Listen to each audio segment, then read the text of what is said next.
EuroBasket win since 2013?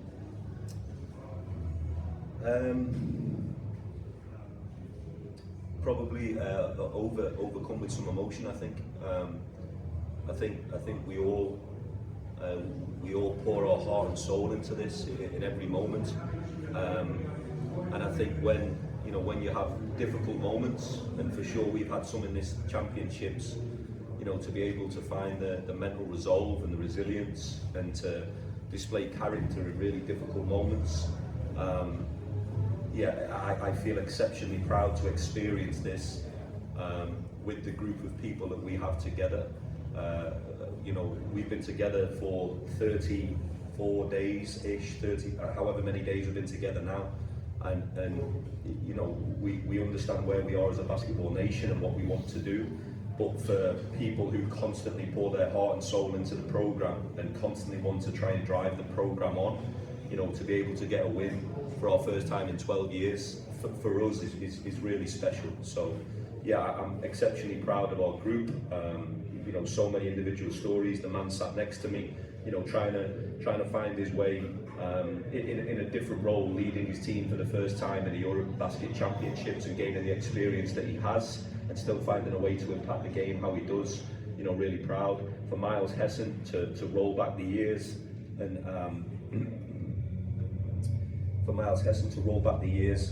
play how he has in these moments. Luke Nelson, Akwazi Aboa to prove that he belongs on this stage outside of everybody. Guys that maybe don't get the recognition on the stat sheet. You look at the guys are killing me how I say his name. Vucevic, who's an incredible player, and obviously had 31 points. But for Dan Akin and Jabril Bello to battle with him the way they did makes me really proud. So the last thing I want to say, because I got asked the question twice in the media zone about the impact on that result for Sweden. I got asked the question twice. Is it true that Sweden gave us the tactics for the game? And I thought it was tongue in cheek, and I hope it was. I hope it got lost in translation, and I hope it was a little bit tongue in cheek.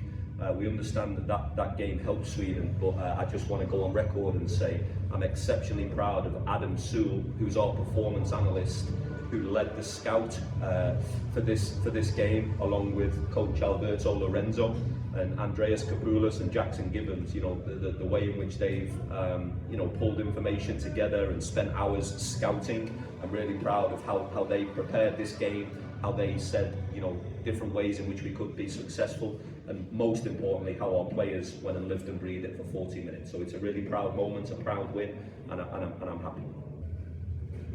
I think Mark can probably guess my name and organisation by now, but it's Emmett Ryan at Ball in Europe. Mark, I've been in this room with you and it's been some tough days, but the toughest was obviously after that Germany game. It would have been so easy for this side to have the heads down going into this. The attitude clearly was the opposite of that. It was very focused from the start. What did you work on in the time between that Germany game and today to make sure the lads were ready for what they needed to do today?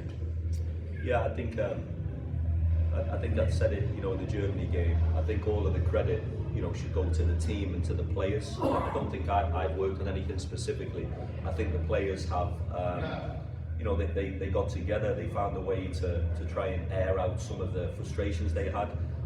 You can't be a basketball player to come up through the United Kingdom and not find a way to, have your backs against the wall at certain moments. And I think that's something that each and every one of our players have experienced. So I know that they found a way to articulate some of those feelings, and we wanted to get back to our baseline habits and try and live and breathe that for 40 minutes, regardless of the outcome. That was our specific goal today. We understood there was a lot on the line for Montenegro, but yeah, our focus was. So honestly, there's nothing specifically that myself and maybe the staff have done. I think it's the character of the players and how they've found a way to bounce back and stay resilient. And like I say, we haven't been able to get out of the group stage and get to the second round, and ultimately that was our goal. So I echo what Carl says. We know that we have a long way to go, and we're not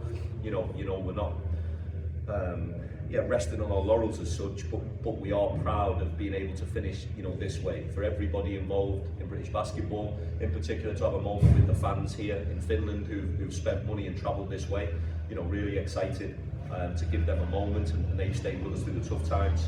But yeah, I think the character in the group and the passion in the group and what it means to be a national team player, I think they're the things that the group reminded themselves of each other and got themselves ready mentally for the game today.